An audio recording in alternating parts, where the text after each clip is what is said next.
آیت نمبر 16۔ یہ منافقین وہ لوگ ہیں جنہوں نے گمراہی کو ہدایت کے بدلے میں خرید لیا، پس نہ تو ان کی تجارت نے ان کو فائدہ پہنچایا اور نہ یہ ہدایت والے ہوئے۔ تجارت سے مراد ہدایت چھوڑ کر گمراہی اختیار کرنا ہے، جو سراسر گھاٹے کا سودا ہے۔ آیت نمبر 17۔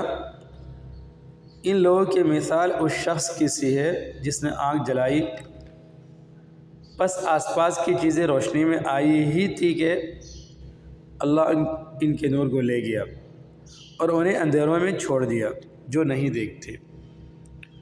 اور عبداللہ بن مسعود رضی اللہ تعالیٰ عنہ اور دیگر صحابہ کرام رضی اللہ عنہم اجمعین نے اس کا مطلب یہ بیان فرمایا کہ نبی صلی اللہ علیہ وسلم جب مدینہ میں تشریف لائے تو کچھ لوگ مسلمان ہو گئے لیکن پھر جلد ہی منافق ہو گئے۔ آیت نمبر 18۔ بہرے، گونگے، اندھے ہیں یہ لوگ پس وہ نہیں لوٹتے۔ آیت نمبر 19۔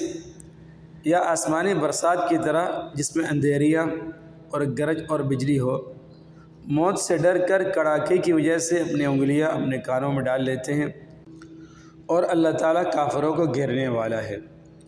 یہ منافقین کے ایک دوسرے گروہ کا ذکر ہے جس پر کبھی حق واضح ہوتا ہے اور کبھی اس کی بابت وہ ریب و شک میں مبتلا ہو جاتے ہیں، بس ان کے دل ریب و تردد میں اس بارش کی طرح ہے جو اندھیروں شکوک، کفر و نفاق میں اترتی ہے۔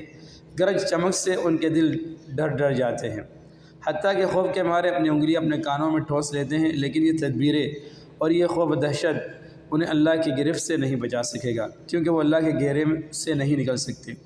کبھی حق کی کرنیں ان پر پڑتی ہے تو حق کی طرف جھک پڑتے ہیں، لیکن پھر جب اسلام یا مسلمانوں پر مشکلات کا دور آتا ہے تو پھر حیران و سرگردان کھڑے ہو جاتے ہیں۔ منافقین کا یہ گروہ آخری وقت تک تذبذب اور گو مگو کا شکار اور قبول حق سے قبول اسلام سے محروم رہتا ہے۔ آیت نمبر 20۔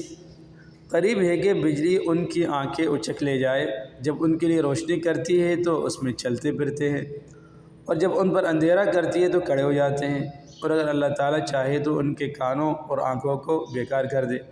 یقیناً اللہ تعالیٰ ہر چیز پر قدرت رکھنے والا ہے۔ اس آیت میں اس امر کی تنبیہ ہے کہ اگر اللہ تعالیٰ چاہے تو وہ اپنی دی ہوئی صلاحیتوں کو سلب کر لے، اس لیے انسانوں کو اللہ تعالیٰ کی اطاعت سے گریزہ اور اس کے عذاب اور مواخذے سے کبھی بے خوف نہیں ہونا چاہیے۔ آیت نمبر 21۔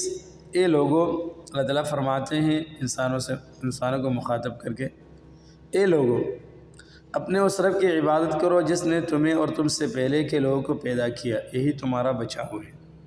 آیت نمبر 22۔ جس نے تمہارے لیے زمین کو فرش اور آسمان کو چھت بنایا اور آسمان سے پانی اتار کر اس سے پھل پیدا کر کے تمہیں روزی دی، خبردار باوجود جاننے کے اللہ کے شریک مقرر نہ کرو۔ ہدایت و ضلالت کے اعتبار سے، گمراہی کے اعتبار سے انسانوں کے 3 گروہوں کے تذکرے کے بعد اللہ تعالیٰ کی وحدانیت اور اس کی عبادت کی دعوت تمام انسانوں کو دی جا رہی ہے۔ فرمایا کہ جب تمہارا اور کائنات کا خالق اللہ ہے، تمہاری تمام ضروریات کا مہیا کرنے والا وہی ہے، تو پھر تم اسے چھوڑ کر دوسروں کی عبادت کیوں کرتے ہو، دوسروں کو اس کا شریک کیوں ٹھہراتے ہو؟ اگر تم عذاب خداوندی سے بچنا چاہتے ہو تو اس کا صرف ایک ہی طریقہ ہے کہ اللہ کو ایک مانو اور صرف اسی کی عبادت کرو، جانتے بوجھتے شرک کا ارتکاب مت کرو۔ آیت نمبر 23۔ ہم نے جو کچھ اپنے بندے پر اتارا ہے اس میں اگر تمہیں شک ہو اور تم سچے ہو تو اس جیسی ایک صورت تو بنا لاؤ، تمہیں اختیار ہے کہ اللہ تعالیٰ کے سوا اپنے مددگاروں کو بھی بلا لو۔